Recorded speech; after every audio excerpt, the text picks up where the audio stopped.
Afternoon friends, देखो आज के আমি বানাবো পনির মশলা।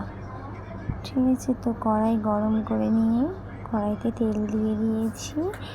এবারে পনিরগুলো ভেজে নেব।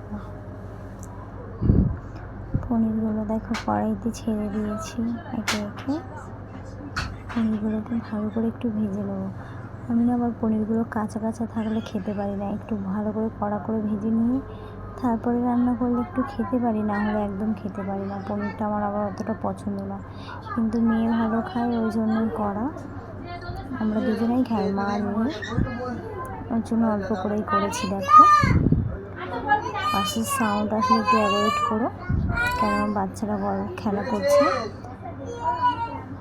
দেখেছো পনিরটা ভাজছি, কড়া করেই বেশ ভাজা করে নিয়েছি।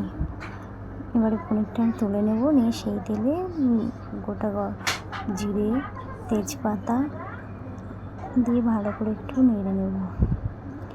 নেড়ে এবারে পেঁয়াজ কুচি করে রেখেছি, পেঁয়াজটাকে দিয়ে দেবো ওর মধ্যে।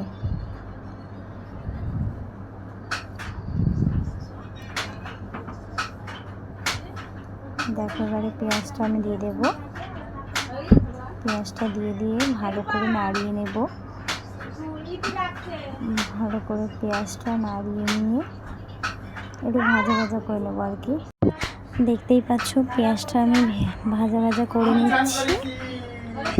এবার আমি এর মধ্যে একটু ভাজা হয়ে গেলে এর মধ্যে অ্যাড করব মিক্সিতে পেস্ট করে রেখেছি কাজু, আদা, একটু রসুন আর কটা কাঁচা লঙ্কা, এগুলো সব কিছু পেস্ট করে রেখেছি।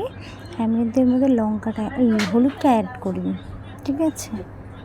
এই রান্নাতে আমি একটু হলুদ দেবো না। দেখেছো পেস্ট মশলাটা আমি কড়াইতে দিয়ে দিলাম। এটাকে ভালো করে আমি কষিয়ে নেব। মশলাটা আমি ভালো করে কষিয়ে নেব। দেখো অল্প তেল দিয়েছি, তেলটা আমি অল্প দিয়েছি, কেননা বেশি তেল হলে আমার আবার খেতে ভালো লাগে না তরকারিটা, ওই জন্য অল্প তেল দিয়েছি।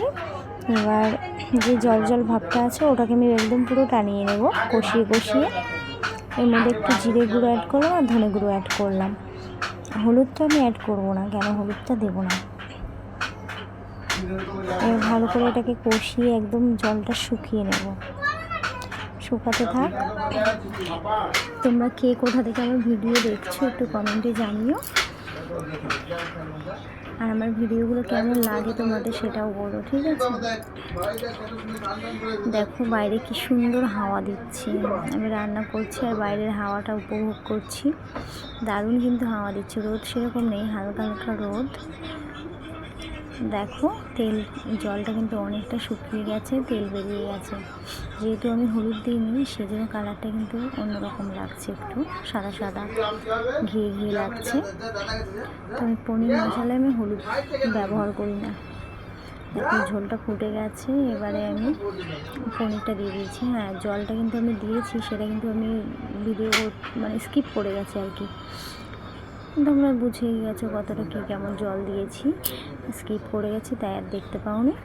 যাই হোক ঝোলটা কিন্তু ফুটছে, পনিরটাও দিয়ে দিয়েছি। দেখো জলটা অনেক কমে এসছে, আর একটু টানিয়ে আমি নামিয়ে নেব। লাস্টে একটু গরম মশলা দিয়ে নামিয়ে নিয়েছি, কিন্তু গরম মশলাটা আমি দেখাতে পারিনি, স্কিপ হয়ে গেছে। তো দেখো ফাইনাল লুক কেমন লাগছে জানি।